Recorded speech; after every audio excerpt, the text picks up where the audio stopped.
Number one, we got to have our IT brothers and sisters come in, sweep this whole building for bugs.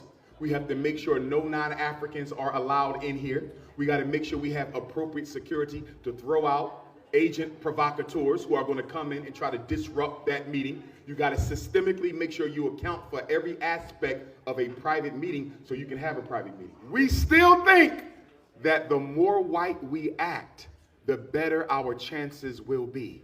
And we are wrong. It is time to reclaim your roots. If you worship blonde hair today, you'll be in your casket with blonde hair on. That's just the reality. So we got to save the babies because most of the adults have already been psychologically destroyed. Great question. Number one, as I said earlier, we need to bring back the Council of Elders. We're not going to progress without the wisdom of our elders. That's one. Number two, the black community suffers from a lack of an intergenerational transfer of power and authority. In the black community, we have a bad habit of elders, some of them, not passing the baton until it's time to go into the casket. This is a big problem. No, I'm being honest. How many churches have we seen go to hell because the elder who opened the church don't want to relinquish control, although he's no longer effective? How many community-based organizations where you have seen this? You see what I'm saying? We're the only people who have 80 and 90-year-old presidents of organizations. No other group has 80 and 90-year-old presidents of organizations. And the reason we have that is most black organizations are dictatorships. You do as I want you to do or you get out. They have no democratic arm at all. In order to change that, we have to sit down and create a leadership training process. So when I get to be 60, he done already been trained at 40. He know what to do.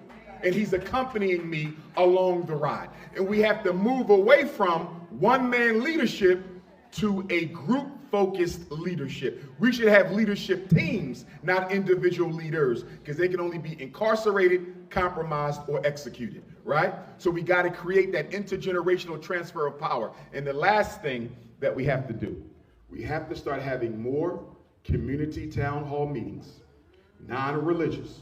The problem with that, my dear sister, is we don't own enough facilities where we can come together like this and not have people eavesdrop on or participate in sensitive black community conversations when they don't belong there.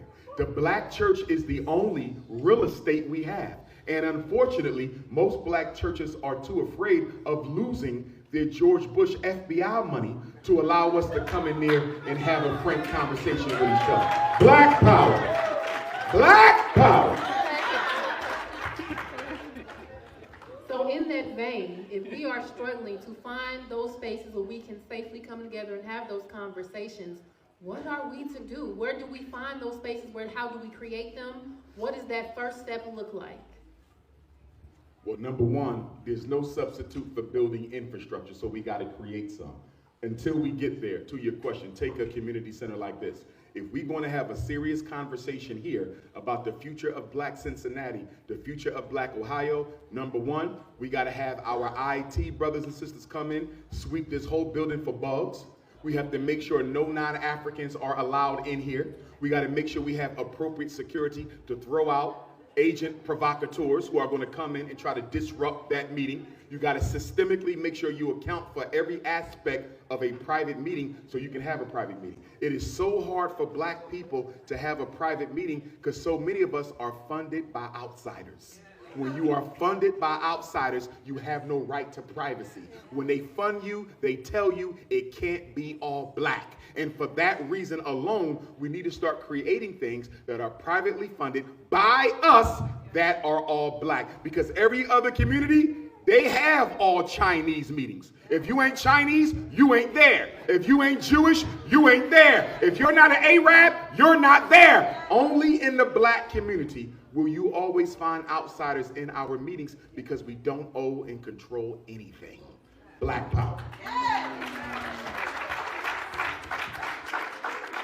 So going back to the economics, right? When we talk about just particularly like Africa, and really talking about how do we connect the African diaspora. You know, like every time I've been to Kenya, Ethiopia, Nigeria, you know, outside of just getting peace every time I go there, like it's an entrepreneur's gold mine. But also every time I go there, I see how the Europeans are continue to take resources. I'm starting to see now how the Chinese are buying and creating infrastructure, whether roads and highways, creating crazy loans. And so my thing is, how do we get black people to start thinking about investing in Africa? You know, somewhere like Nigeria, if you pay somebody $900, $1,000 a month, you change somebody's life drastically. That's how far the dollar carries weight.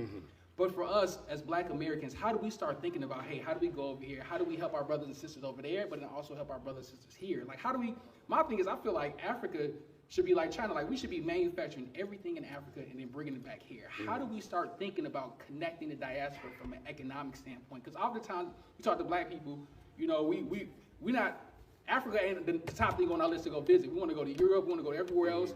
And if anything, black people, we think about Africans as in huts and stuff like that. How do we shift this mindset to see the power if we actually unite the diaspora? Great question. First of all, and you're absolutely right with everything you said. Psychologically speaking, most black people are not African psychologically. They are Negropeans. Okay? We want to be white, and we're going to marry white and imitate white and act white. We don't want to be African. Let me go back in history for a minute. Our first 200 years in America, everything we built, we called it African. Everything. The African Free Church, the African school, the African this, the African that. We were proud of our ancestry for the first 200. Around the beginning of the 19th century, the 1800s, black leaders came up with this idea. They said, if we stop acting like we Africans and start acting more like white folks, they might accept us. And from that day until today, we still think that the more white we act, the better our chances will be. And we are wrong. It is time to reclaim your roots. Now, for the Negroes in the room who said you don't come from Africa, good luck with that nonsense. You look just like Shaka Zulu, and I can take you to Africa and show you 20 Africans who look just like you. In fact, we can draw some blood, take a DNA test, and I promise you, Cherokee Indian ain't going to come up as the biggest chunk of DNA in your body, so you can stop that self-hate right now. Now, here's the thing. If we want to reconnect Africans to Africa, we got to start taking them there, which is something that I do. I'm going to be leading a trip to Africa probably this summer, and I should have the information in the next 30 days if you would like to go with me. Black queens, your hair got to be natural to get on my airplane. I don't do fake hair. I'm tired of it. 400 years is enough. I don't care! Okay? Now, if we want to build African consciousness, we got to start with the children. So at the Frederick Douglass Marcus Garvey Academy, we're teaching them Pan-Africanism as a course. We will be the first grade school in American history that teaches Pan-Africanism as a course. As the children are taught, so are their thoughts. If we want our people to be proud of their Africanity, we got to teach it to the babies. You can't allow our children to be Europeanized for 12 years and then try to re-Africanize them later, because you won't be able to re-Africanize everybody. Most of you who have been Negropeanized, you're going to die Negropeanized. You follow what I'm saying? If you worship blonde hair today, you'll be in your casket with blonde hair on. That's just the reality. So we got to save the babies, because most of the adults have already been psychologically destroyed. That is a psychological reality. We can save about a third of you. The other 66%, we must pray. Black power. We are one race of black African people. That's principle number one. Family first. Your religion is not more important than your Africanity. Islam is not more important than African people. Christianity is not more important than African people. Nobody puts their religion above their race except us. The Arab may be a Muslim, but he's an Arab first. The Anglo-Saxon might be a Christian, but he's an Anglo-Saxon first. And the reason Africans are last is we put everything in front of being black. And that's why blackness is at the end.